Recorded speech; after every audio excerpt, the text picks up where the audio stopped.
Bonjour les gens, alors vidéo numéro 5, 3 sur 3. Alors je reviens avec vous sur la Lune. Alors comme je vous le dis, lorsque vous éclairez la Lune avec une lumière extérieure, comme le Soleil par exemple, qui est exactement le même diamètre que celui de la Lune, malgré la distance. Bon, c'est ce qu'on peut observer, le Soleil et la Lune c'est les mêmes au niveau du diamètre. Donc on devrait observer des ombres, vous voyez, qui se propagent sur une boule. Lorsque vous éclairez une boule, vous avez des ombres qui se propagent, vous avez du relief, vous avez de la 3D, vous voyez bien que c'est une sphère, que c'est une boule qui est éclairée. Mais voilà, après vous voyez, la lumière de la Lune elle est vraiment différente, elle est bizarre. On nous dit que la surface de la Lune est en granit, avec un pourcentage en fer supérieur à celui qu'on trouve sur Terre. Donc de couleur sombre, noir, gris, peut-être même rouge, s'il y a du fer, je sais pas, rouge sombre. Bref, mat, mais c'est une lumière blanche, lumineuse, froide qu'on a, et humide, qui nous parvient. Alors moi je regardais les photos de roches lunaires, c'est sombre, gris, effectivement, voilà, c'est mat, c'est pas réfléchissant, comme le blanc qui nous revient de la Lune. Donc je sais pas comment cette lumière elle peut être aussi éclairante, je dirais aussi lumineuse, blanche, en plus je veux dire c'est comme si c'était autoluminescent, vous voyez, il y a la lumière qui est partout, c'est pas un endroit et qui ensuite la lumière se dissipe, la lumière de la Lune elle est partout. Donc ce serait la lumière du Soleil, voilà, qui réfléchit sur la Lune, qui nous parviendrait. Alors la Lune n'a pas le relief d'un globe, d'une sphère, et sa lumière qui est lumineuse, elle est blanche, et partout on dirait comme sur un disque éclairé, voilà, ou par derrière, ou alors auto-éclairé. Voilà, la réverbération du Soleil sur la surface lunaire ne devrait pas produire cette couleur uniforme, ni être blanche, ni froide, ni humide. Voilà, ni avoir les effets qu'elle produit sur tous les organismes, même sur l'eau, surtout sur les marées. Voilà, on dit que voilà, l'eau, les marées, etc. Alors cette lumière elle altère la peinture, elle blanchit le linge, elle est plus froide à sa lumière qu'à son ombre, c'est-à-dire que si vous placez un thermomètre à la lumière de la pleine lune, vous aurez ça va à peu près arriver à 13, 12, 13 degrés, peut-être 14, et si vous mettez ce thermomètre à l'ombre de la lumière de la pleine lune, vous allez voir le thermomètre il va remonter de plusieurs degrés, 16, 17, 18, vous voyez. Donc voilà, il y a vraiment une grande différence entre la lumière, la pleine lune, et à l'ombre de la lumière de la pleine lune, il y a une différence de température. La lumière elle est froide, à la pleine lune, à sa lumière, et le thermomètre en fait il remonte. Vous voyez, à l'ombre de la lune, la température est moins froide. Bon, de toute façon c'est tout l'inverse que le Soleil. Donc par rapport aux effets de la Lune sur le linge, alors les scientifiques ils admettent pas que la Lune y soit pour quelque chose, ils disent que c'est durant la journée, voilà, le Soleil il chauffe la Terre, et à la nuit tombée, la chaleur qui est emmagasinée dans la Terre, donc le sol restitue cette chaleur, et puis bon ça se transforme, ça se condense, ça se transforme en rosée, en condensation, en gouttelettes d'eau, voilà. Et en fait cette condensation est produite il y a de l'ozone qui est contenu dans l'air. Vous voyez, il y a de l'ozone qui est contenu dans l'air, et avec d'autres éléments, il y a une interaction, ça produit du pyroxyde d'hydrogène, c'est de l'eau oxygénée, si on rajoute de l'eau en fait, on a de l'eau oxygénée. Donc voilà, les effets de la pleine lune, ça blanchit le linge, ça altère la peinture, au niveau de l'oxygéné, ben voilà, ça décolore les cheveux, ça blanchit le papier, voilà. Donc je vous dis, c'est bizarre que le Soleil transmette une telle lumière, par l'intermédiaire de la Lune. De plus, le Soleil est l'opposé en rayonnement, voilà ce que je vous dis. Lors de la pleine lune, alors les psychiatres et les médecins ils disent que les patients sont beaucoup plus excités, nerveux, violents. Ils administrent double dose de neuroleptiques. Bon bref, la pleine lune agit également sur le pH du corps et crée un déséquilibre au niveau acide et alcalin du corps. Ça a été observé dans la salive, l'urine, la transpiration, les sécrétions. Et ils observent qu'il y a beaucoup plus de mycoses, les saignements sont beaucoup plus abondants, des infections urinaires, etc. Il y a également beaucoup plus d'accouchements.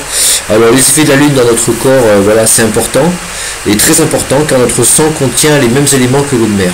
Pour avoir, ils disent que voilà, si vous voulez avoir des cheveux qui poussent plus vite, il faut les couper avant et pendant la pleine lune, et si vous voulez avoir des cheveux plus épais, il faut les couper après, en lune descendante. Voilà, alors la Lune elle cause les marées, hein, vous voyez, ça représente une force, une énergie quand même considérable hein, pour attirer ou repousser l'eau. L'eau de mer, même à tous les niveaux, hein, même dans une goutte d'eau, ça se voit pas, mais la Lune elle agit même sur cette goutte d'eau. Notre corps il est constitué, la Lune elle agit sur tous les océans, toutes les mers, tout ce qui est liquide en fait sur Terre. Même une goutte d'eau, voilà, notre sang subit des micro-marées, hein, tous les fluides de notre corps sont sollicités. Vu qu'on est fait à 95-98% d'eau, hein, même au niveau des fluides et tout, vous imaginez ce qui se passe dans notre organisme. Voilà, certaines personnes ne supportent pas ces effets-là, ça les perturbe. Donc ensuite la Lune elle agit sur les électrons hein, et ça produit des variations d'énergie. Voilà, pour le cycle des récoltes, il y a des personnes qui ont observé un meilleur goût hein, et 30% de rendement supplémentaire sur la production. Alors la lumière de la Lune, c'est l'opposé de celle du Soleil. Hein. La lumière de la pleine Lune, elle est froide, humide. À son ombre, la température, elle remonte de plusieurs degrés. Et le Soleil, c'est l'inverse. Hein. Sa lumière est plutôt jaune pâle, jaunâtre. C'est une lumière chaude, aseptisante. Et à l'ombre du Soleil, voilà, la température descend. Cherchez l'erreur. Alors il y a une vidéo à voir, c'est des nuages derrière la Lune, il y a beaucoup de vidéos là-dessus, il y a aussi vagues lunaires, il y a des gens qui filment constamment hein, la Lune, hein. Bon on voit pas de satellite passer, hein. Bref, et ils ont observé une vague, une espèce de vague lunaire, hein, on dirait une vague sur un liquide qui se déplace. Alors je sais pas, c'est quoi la Lune exactement, moi j'en sais rien, une espèce de cristal liquide, c'est un hologramme, je sais pas, pour qu'on voit une espèce de vague qui déferle. C'est assez bizarre. Donc pas de satellite, hein, effectivement. Témoignage par beaucoup de personnes hein, tout autour du monde hein, qui filment, qui zooment, qui prennent des photos. Donc vous voyez, c'est pas juste une seule source qui nous parle de la Lune, c'est des centaines de gens aujourd'hui s'intéressent justement, ils achètent des appareillages et des appareils photo, des zooms, des caméras, des machins et ils filment et ils observent effectivement des anomalies assez balèzes au niveau de la Lune. Donc voilà, il y a beaucoup de mythes hein, sur la Lune, considérée comme la déesse, la sœur du Soleil, voilà, protectrice des hommes, bienveillante. Et la Lune, ça draine beaucoup de choses, la magie blanche, la magie noire, les rituels, l'alchimie, les sorciers, les sorcières, les loups-garous, les vampires. L'histoire de Samson et Dalila aussi, elle lui coupe les cheveux et lui perd toute sa force, vous voyez, comme quoi même je vous parle à un moment aussi des cheveux, l'importance des cheveux.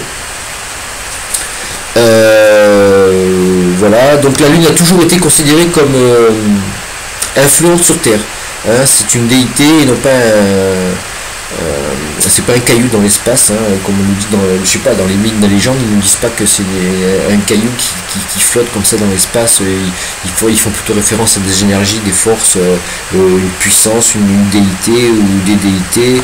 Il y en a qui disent que c'est une femme, d'autres qui disent que c'est un homme.